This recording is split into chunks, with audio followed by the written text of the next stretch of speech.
Good morning class. बच्चों, आज मैं आपको वाक्य के ऊपर बहुविकल्पीय प्रश्न समझा रही हूँ। ये टेस्ट पेपर एक है जो मैंने बनाया है, इसको आप समझें, पढ़ें और अपने पास नोट कर लें।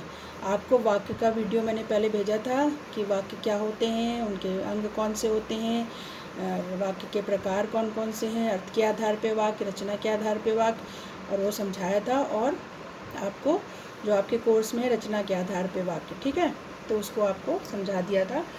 रचना के आधार पे वाक्य कितने प्रकार के होते हैं? 3 प्रकार के होते हैं ना, सरल वाक्य, संयुक्त वाक्य और मिश्र वाक्य। तो आज इन्हीं के ऊपर मैं आपको ये समझा रही हूँ। देखिए, पहला क्वेश्चन क्या है, रचना की दृष्टि से वाक्य के कितने भेद हैं? तो रचना की दृष्टि से वाक्य के 3 ऑप्शन दिए, 2, 3 और 4। तो रचना के आधार पर वाक्य के कितने भेद होते हैं? 3, सरल वाक्य, संयुक्त वाक्य और मिश्र वाक्य। मिश्र या मिश्रित वाक्य क्या कहते हैं उसको? मिश्र या मिश्रित वाक्य। समझ में आया? रचना के, अगर आपने वीडियो नहीं देखी है तो आप वीडियो देखिएगा मेरी वाक्य वाली, ठीक है, उससे आपको काफ़ी कुछ क्लियर होगा।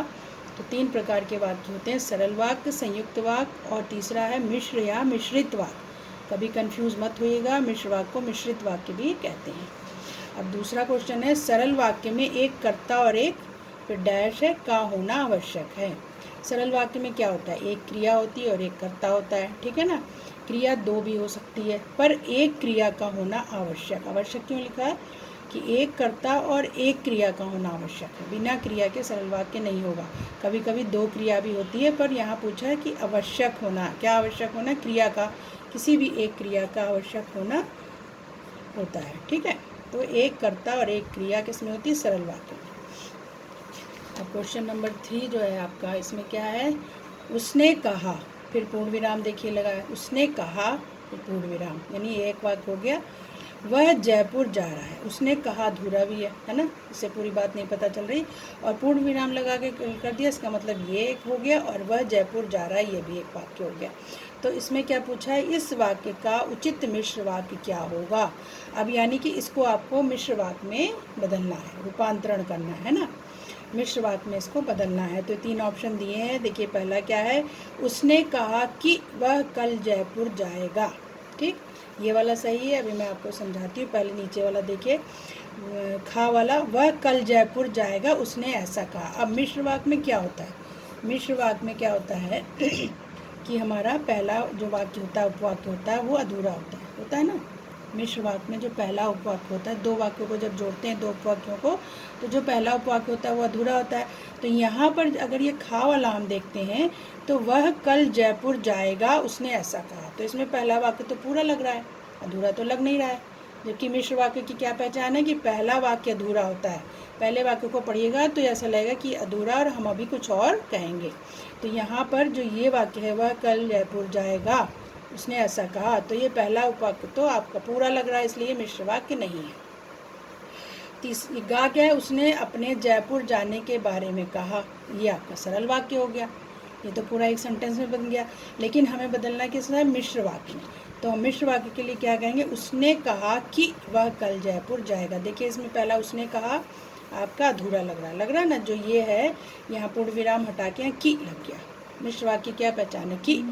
की जो है आपकी व्यधिकरण योजक चिन्ह है। व्यधिकरण माने जो डिपेंडेंसी दिखाते हैं। व्यधिकरण चिन्ह क्या होते हैं? जो डिपेंडेंसी दिखाते हैं, ठीक है। तो यानी कि वो आश्रित होते हैं, दोनों उपवाक्य क्या होते हैं? एक दूसरे के ऊपर आश्रित होते हैं। तो इसमें क्या पता चल रहा है, का वाले में उसने कहा, ये एक अधूरा वाक्य है, उपवाक्य है, और इसको किससे जोड़ा गया? की से। तो ये कौन सा हो गया?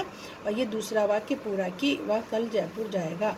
तो ये दोनों वाक्य जो उपवाक्य हैं, ये मिलकर क्या बन गए? मिश्र वाक्य, ठीक है, मिश्रित वाक्य। अब आ जाता है क्वेश्चन नंबर 4। महात्मा गांधी ने कहा था कि सत्य की विजय होती है, इसको अंडरलाइन किया गया है कि सत्य की विजय होती है। इसको अंडरलाइन यानी रेखांकित वाक्य का भेद बताइए। अब रेखांकित वाक्य, ये 2 वाक्य हैं, ठीक है, 2 वाक्य जिनको जोड़ा गया, की लगा दिया गया। तो की से आपको मैंने जब वीडियो भेजी थी आपकी मिश्रित वाक्य की वीडियो, जब वाक्य समझाया था, उसमें मिश्र वाक्य की पहचान की क्या वीडियो थी कि मिश्र वाक्य में आपके 3 उपवाक्य होते हैं ना, रेखांकित वाक्य का भेद बताना है, यानी आपको इसमें उपवाक्य बताना है।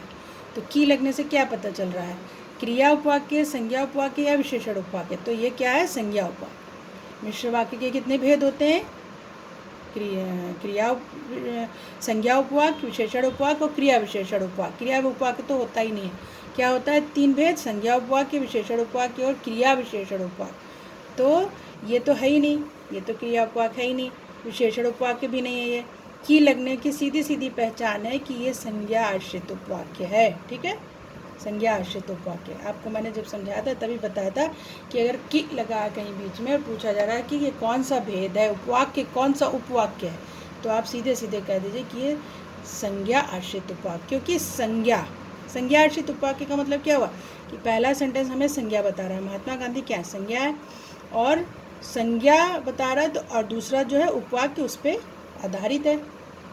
महात्मा गांधी संज्ञा है, संज्ञा आश्रित उपवाक्य है ना ये।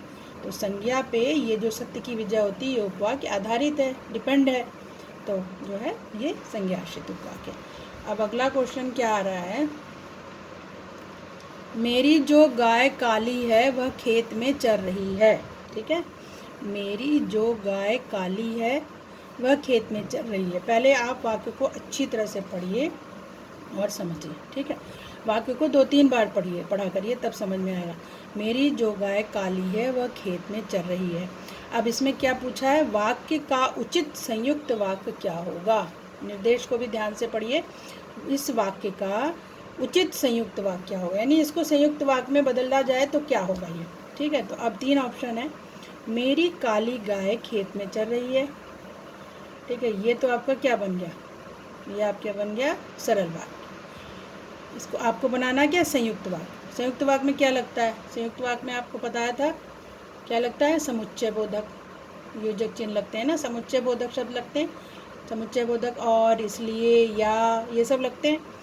तो इसको संयुक्त वाक्य में बदलने के लिए यहाँ तो कोई चीज़ ऐसा नहीं आया इस वाक्य में। ये मेरी काली गाय खेत में चर रही है, सरल वाक्य में हो गया। दूसरा है, मेरी गाय काली है और खेत में चर रही है, ये वाला आपका सही है। मेरी गाय काली, और लग गया ना, और क्या है, समुच्चय बोधक शब्द है, और जो है समुच्चय बोधक। और संयुक्त वाक्य की एक पहचान और है कि पहला सेंटेंस, दोनों सेंटेंस प्रधान होते हैं, दोनों वाक्य, और से पहले वाला वाक्य और के बाद, यानी जो 2 वाक्य हैं वो दोनों प्रधान होते हैं, अपने में दोनों मुख्य होते हैं। या आपने वीडियो में देखा होगा जब मैंने समझाया था। मेरी गाय काली, ये भी अपने आप में पूर्ण वाक्य, पूर्णार्थ दे रहा है, प्रधान है। खेत में चर रही है भी अपने आप में पूर्ण वाक्य या पूर्णार्थ दे रहा है। सिर्फ हमने और लगा के 2 वाक्यों को जोड़ दिया, और समुच्चय बोधक है, ये भी आपको पता होना चाहिए। और ये भी पहचान है कि दोनों वाक्य अपना अपना अर्थ देते हैं और प्रधान होते हैं, तो ये संयुक्त वाक्य है।